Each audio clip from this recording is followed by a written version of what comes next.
Assalamualaikum warahmatullahi wabarakatuh. Perkenalkan, nama saya Anissa Nurhalijah. Saya dari kelompok 9. Saya di sini mau meluapkan pendapat saya tentang kesehatan mental di Indonesia itu masih buruk. Nah, menurut pendapat saya ya, Indonesia itu belum bisa memahami atau mendalami lagi tentang mental illness, atau bisa disebut mental illness itu sebagai kayak tentang gangguan mental gitu. Karena mental illness itu bukan hanya sedangkal kayak depresi atau OCD yang seringkali dijadikan candaan dalam menjalani hidup. Sebenarnya kita juga butuh untuk kesehatan mental kita. Nah, kesehatan mental itu juga bisa untuk membina kita berkomunikasi sama orang lain itu lebih baik, lebih menghargai. Jadi bukalah pemikiran dan edukasi diri terlebih dahulu. Kiranya segini saja pendapat dari saya. Bila ada salah, mohon dimaafkan. Assalamualaikum warahmatullahi wabarakatuh. Terima kasih. Assalamualaikum warahmatullahi wabarakatuh. Perkenalkan, nama saya Nurma Trivia Humaira dari kelompok 9, ingin mengutarakan pendapat saya tentang kesehatan mental. Kesehatan mental menurut saya mencakup kesejahteraan emosional, psikologis, dan sosial.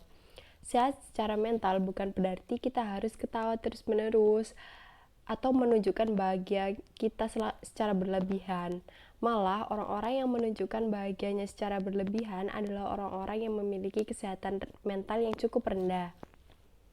Indikator kesehatan mental ada 3, yakni cara berpikir, merasa, dan tingkah laku. Karena kesehatan mental akan berpengaruh pada 3 poin tersebut.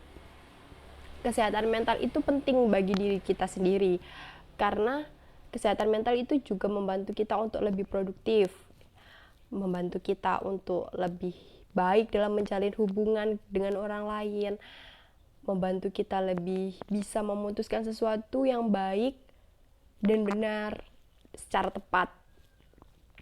Lalu kesehatan mental di Indonesia menurut saya itu masih sangat rendah. Karena yang pertama, layanan kesehatan mental di Indonesia itu belum menjadi prioritas. Yang kedua, persebaran layanan kesehatan mental di Indonesia itu masih belum merata dan masih sangat sedikit sekali. Perbandingan layanan kesehatan mental di Indonesia dengan penduduk Indonesia adalah 1:200.000 sampai 400.000. Yang ketiga adalah kurangnya aware masyarakat tentang pentingnya kesehatan mental di Indonesia, yang mengakibatkan kesehatan mental di Indonesia masih sangat rendah. Yang keempat dan yang terakhir adalah masih banyaknya stigma buruk tentang orang-orang yang mengunjungi layanan kesehatan mental, sehingga orang-orang yang memiliki kesehatan mental rendah tidak segera memeriksakan apa yang dialami karena takut dijudge oleh orang-orang di sekitarnya. Itu saja yang dapat saya sampaikan. Terima kasih. Bila ada yang salah mohon dimaafkan. Assalamualaikum warahmatullahi wabarakatuh.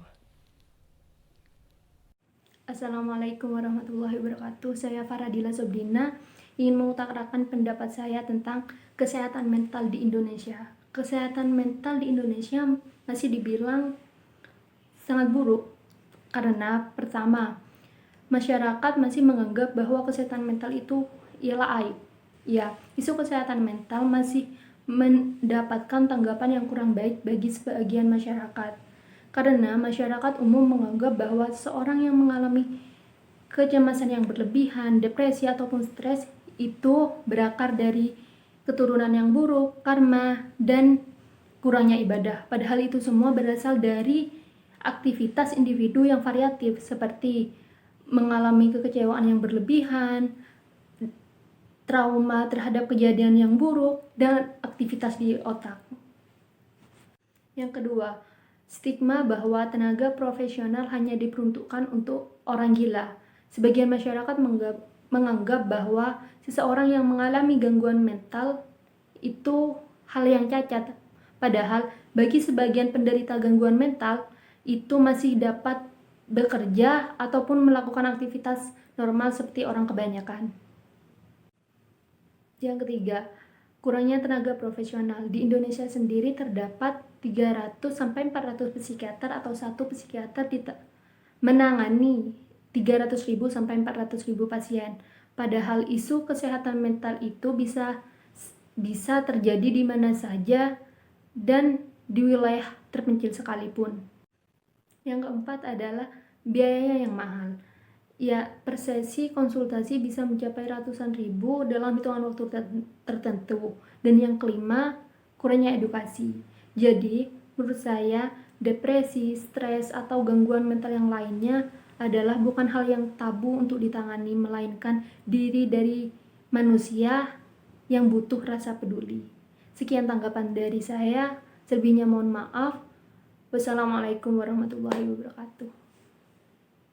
Assalamualaikum warahmatullahi wabarakatuh. Perkenalkan, nama saya Dinda Nova Anggraini. Saya dari kelompok 9 akan menanggapi video tentang kesehatan mental. Orang yang mengalami kesehatan mental itu biasanya mereka akan mengalami sakit di dalam sampai mengganggu aktivitas sehari-harinya. Sehat secara mental bukan berarti kita bisa tertawa berbahagia setiap saat. Justru kamu kalau gitu sepertinya kamu harus diperiksa.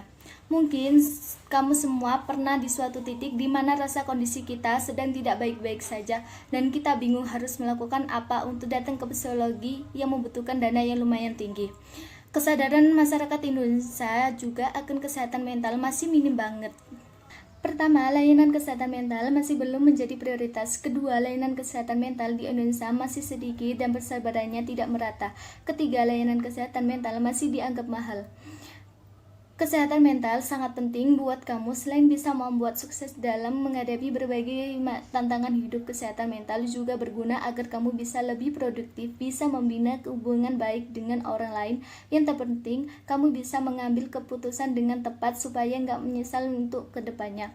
Dan mulai belajar mencintai diri sendiri. Overthinking itu yang bisa saya sampaikan. Bila ada kata yang tidak berkenan, mohon dimaafkan. Wassalamualaikum warahmatullahi wabarakatuh. Assalamualaikum warahmatullahi wabarakatuh. Saya Yulia Puspamega dari Prodi D3 Analis Kesehatan Universitas Muhammadiyah Surabaya.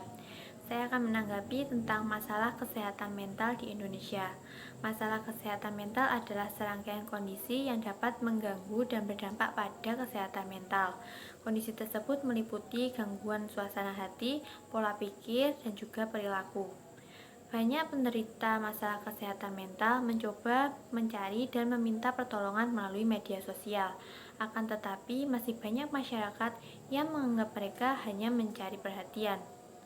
Masyarakat Indonesia masih belum peduli terhadap masalah kesehatan mental. Para penderita kesehatan mental sering diperlakukan secara tidak manusiawi. Contohnya, ditelantarkan, dikurung, dan juga dipasung.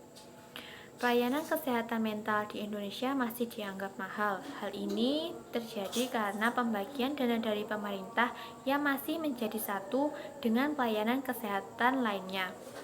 Oleh karena itu, konsultasi kesehatan mental masih belum mencapai target. Kita sebagai warga masyarakat yang baik harus menjadi agen perubahan dengan cara kecil terlebih dahulu, yaitu 1. Mencoba peduli terhadap lingkungan sekitar. Apabila ada masyarakat sekitar kita yang menunjukkan tanda-tanda gangguan mental, kita harus mendekatinya dan menjadi teman bicara yang baik yang dapat menenangkan. Apabila tanda-tanda semakin parah, coba ajak dan temani mereka pergi ke psikiater. Yang kedua, menyebarkan informasi positif dan jangan tinggalkan komentar negatif di setiap postingan para penderita yang membutuhkan pertolongan. Sekian dari saya. Wassalamualaikum warahmatullahi wabarakatuh. Assalamualaikum warahmatullahi wabarakatuh. Perkenalkan, nama saya Diana Novitasari. Saya dari Prodi D3 Teknologi Laboratorium Medis. Dari video yang saya amati, saya dapat menarik kesimpulan bahwa hal-hal yang memperburuk keadaan mental di Indonesia adalah 1. Kesehatan mental belum diprioritaskan karena minimnya tenaga medis di Indonesia. Yang kedua, kesehatan mental masih tidak merata di daerah-daerah terpencil. Yang ketiga, kesehatan mental masih sering dianggap mahal karena memang kenyataannya untuk satu kali pertemuan ke psikolog atau psikiater membutuhkan dana 300 sampai dengan 400 ribu. Yang keempat, masyarakat masih kurang sadar akan industri kesehatan mental seperti orang-orang dengan ekonomi menengah ke bawah dan juga orang-orang yang tidak mengerti teknologi seperti orang-orang yang sedang ada di pelosok desa. Yang kelima, masih banyak stigma orang yang mengejek seseorang yang akan datang ke psikolog atau psikiater dengan mengejek mereka orang gila. Jika kita memiliki teman atau saudara yang memiliki kesehatan mental kurang baik, yang pertama kita lakukan adalah mendengarkan cerita mereka. Yang kedua, kita harus memberikan saran atau informasi mengenai lembaga atau layanan kesehatan mental. Yang ketiga, kita harus menghindari tindakan yang akan memperburuk keadaan mental mereka. Sekian video dari saya. Wassalamualaikum warahmatullahi wabarakatuh.